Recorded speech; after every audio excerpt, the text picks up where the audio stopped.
Good morning, friends. Welcome to a new week. Actually, this is the last week of school for this school year. So it's a little bit sad. But then again, it's a little bit happy because then after this week, it will be summer vacation and you can just relax and not have to worry about doing any work and just enjoy your summertime. And hopefully we'll be able to get out and do more things now, and we'll see each other again when school starts. But today is, what is the name of our month? May, right. And yesterday was Sunday, so what comes after Sunday? Monday, yes. Now, yesterday on Sunday, it was the 17th of May, so what comes after 17? 18, yes. And the season is spring. And the number of the year is 2020.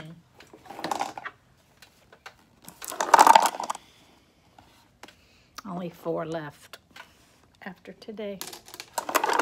It's only 4, 2, and 2. 2 plus 2 makes what? 4 days of school left. Let's put these away. Today is May, Monday, the 18th, and it's spring, and it's 2020. Let's sing a few songs. Since we're studying birds, how about let's sing about birds? How about the kookaburra bird? I like that bird. Have you ever heard of the kookaburra bird? The kookaburra bird, the kookaburra bird. It's the funniest little bird that you ever heard. The kookaburra bird.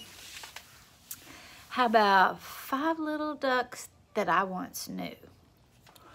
5 little ducks that I once knew. Fat ones, skinny ones, fair ones too. But the one little duck with the feathers on his back, he rules the others with this quack, quack, quack, quack, quack, quack, quack, quack, quack. He rules the others with this quack, quack, quack. Down to the river they would go, wibble wobble to and fro. But the one little duck with the feathers on his back, he rules the others with this quack, quack, quack, quack, quack, quack, quack, quack, quack. He rules the others with this quack, quack, quack. Do you remember the woodpecker poem? Okay, get your woodpecker out. You know, they got long beaks. A woodpecker pecked out a little round hole. He made him a house in the telephone pole. One day as I watched, he poked out his head. He had on a hood and a collar of red. Streams of rain fall down from the sky. Sparkles of lightning go flashing by. Big wheels of thunder roll. And he snuggles back into his telephone pole. So we have not read any books about ducks yet, have we? Not really. So this is a real true story of a book called The Little Duck. It's got real photographs too. I would like to see Coleman's ducks. I bet they've gotten so big by now. The Little Duck.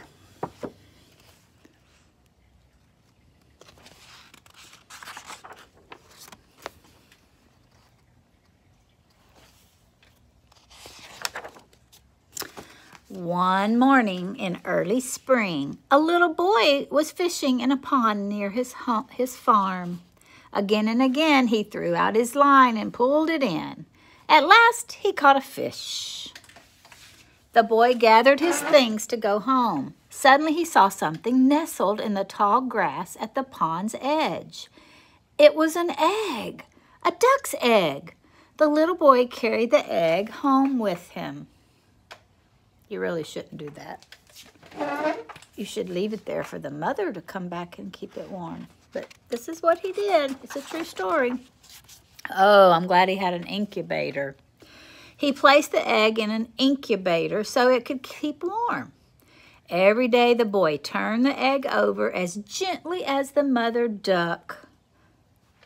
Finally, after 28 days of waiting and watching, the boy heard something peeping and pecking inside the egg. The shell cracked and broke open. Henry, the little duck, was hatched. See, it started out with just a little crack, and then he came out of the egg, and his little down was all wet. But after a while, it dried off.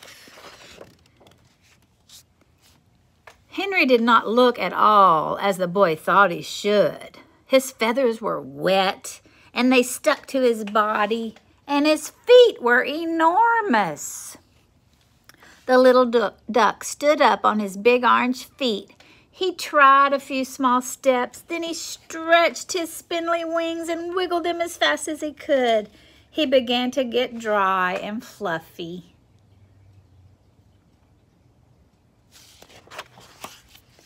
Getting hatched is very hard work. Henry was tired.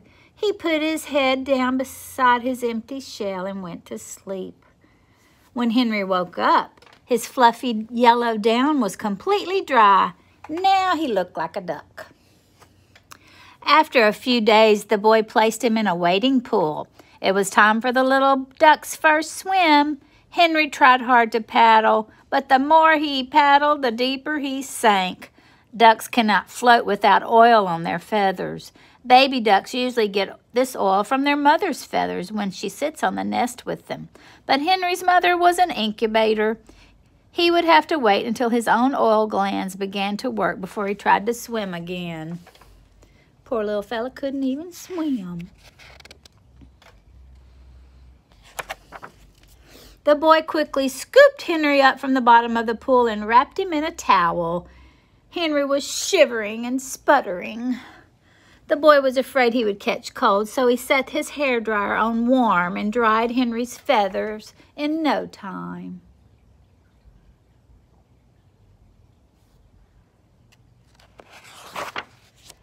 When the little duck was dry again, he found a cozy resting place on the broad back of the family dog.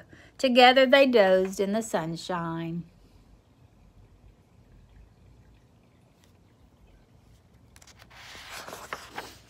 Through the summer, Henry kept growing. The boy fed him cracked corn and duck mash. The more Henry ate, the bigger he grew. One day, as Henry was standing beside a puddle, his reflection showed his stiff white feathers growing over his yellow down. Suddenly, Henry's voice began to do something new. While he was small, peep, peep was all he said, but now strange noises came out when he opened his beak. Peep, peep, squawk, peep, squawk, peep, quack, quack, quack. Henry was growing up.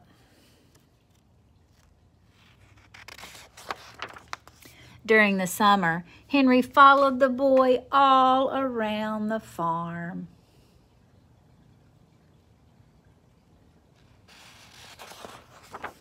Sometimes the boy was busy. Then Henry looked for other friends. One day he waddled down the hill and into the barnyard. He quacked at the hen, but the hen did not care about ducks. He quacked at the rabbit. The rabbit listened but did not say anything. When Henry quacked at the goat leaned over and butted him. Finally, Henry went back home.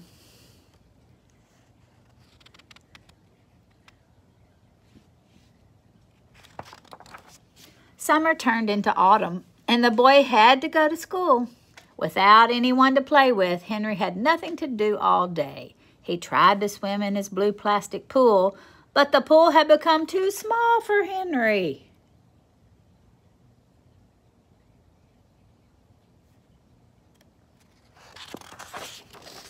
On weekends, the boys stayed home. Then Henry was happy. He had a playmate.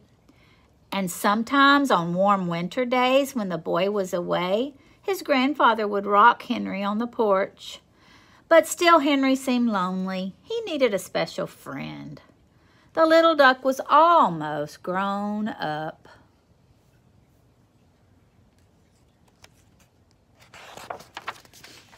One bright morning in early spring, Henry waddled off the porch. He was a handsome grown-up duck now with a beautiful curled feather at the tip of his tail. You see his little curled feather? Henry walked straight down the hill, past the barnyard, and across the meadow. Suddenly, Henry stopped. He opened his beak in a loud quack. Before him was a wide, deep pool of water, much wider and deeper than his blue plastic pool at home. Henry had found the pond. In the middle of the pond, spreading its wings, was the first duck Henry had ever seen.